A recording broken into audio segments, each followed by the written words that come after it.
having curly hair can be a blessing and a curse. By the end of this video, I'm going to share with you the top cardinal sins that you should never, and I mean never, do to curly hair. My name is Chandra File, and if you want to get the best up-to-date tips on wavy curly hair, please subscribe to my channel, hit the bell below so that you can stay up-to-date and notified when I upload a new video every week. Sometimes knowing what not to do can help you rule out some of the things that you're doing that are preventing you from getting the hair you've always wanted. So let's get started. Curly hair tangles very easily, and so one of the worst things that you can do is comb your hair dry. Oh, Chandra, why don't you just brush your hair? Brush my hair? Do you have any idea what you're talking about? Combing hair while dry causes a lot of breakage and a lot of damage along the shaft. But you gotta detangle, right? You need to detangle in the shower while it is wet only. I recommend that you use your fingers to finger comb out the knots while you have on a very good conditioner that provides slip.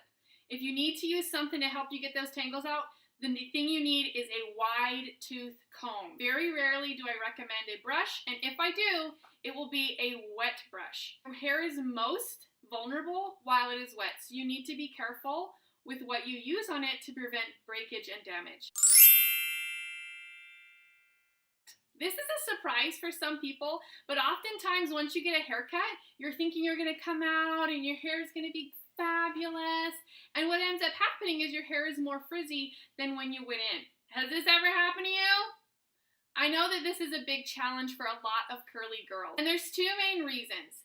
Number one, your hair will shrink when it dries. This is no surprise to curly girls, but sometimes stylists who are not that familiar with curly hair will cut the hair so that it looks nice while it is wet, and you will end up with a much shorter cut once it dries. Number two, when you are cutting your hair wet, people are often combing your hair and then cutting it. The reason you want to avoid that is because curly hair, happy, curly, bouncy hair, clumps. And you want to enhance that clumping and that curl pattern clarification with the haircut that you're going with. So when you're cutting your hair dry, when it has dried naturally, you can see where those curls are bending and you can cut them so that you can shape the hairstyle that you want to achieve. This is what contributes a lot of the time with hair getting really poofy or seems more frizzy once you get it cut, if they're combing and cutting your hair while it's wet. So finding somebody that cuts your hair the way that you want really goes a long way in achieving the results that you're looking for. Now, curly girls, I know that you've heard all the hype about no poo or curly girl or low poo, and you might be a little bit confused, but all of those technologies and products point towards one great truth, and that is that shampooing too much is not good for curly hair. Basically, shampooing too much or too often causes stress on the hair follicle and the scalp. It's also going to strip your hair of the natural oils that your hair needs to stay hydrated and healthy. No matter what kind of shampoo that you use, you want to focus on the roots and let it rinse out of your hair. Don't be scrunching and bunching that shampoo along the shaft. Just let the water carry it through and you will find much better results with your hair. Girls, listen to me. Curly hair is thirsty hair. You need to moisturize your hair. We need to feed your hair as much goodness as we can, as often as we can. Happy, healthy hair is a good balance of oil, protein, and moisture. Okay, it keeps your locks at a good balance so that it can stay shiny and bouncy the way that you want it to. And the best way to do that is to use a deep conditioning treatment at least once a week. Deep conditioning your hair exposes it to the nutrients that fortify the shaft and promote elasticity. That reduces breakage and promotes the health of your hair. You can check out my video on a variety of deep conditioners, what they do, how they help your hair right here to be able to find out what is going to best fit your hair needs based on your hair type.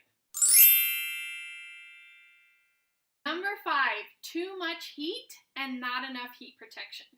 One of the beautiful things about being a curly girl is the flexibility we have to wear our hair curly, to wear it straight. You have awesome flexibility at your fingertips.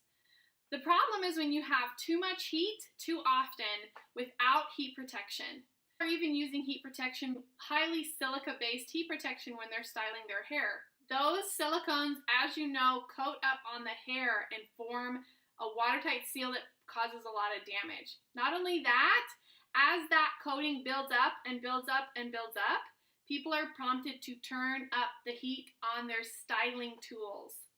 Some of those heat styling tools can go up to 450 degrees, and you do not want that touching your hair.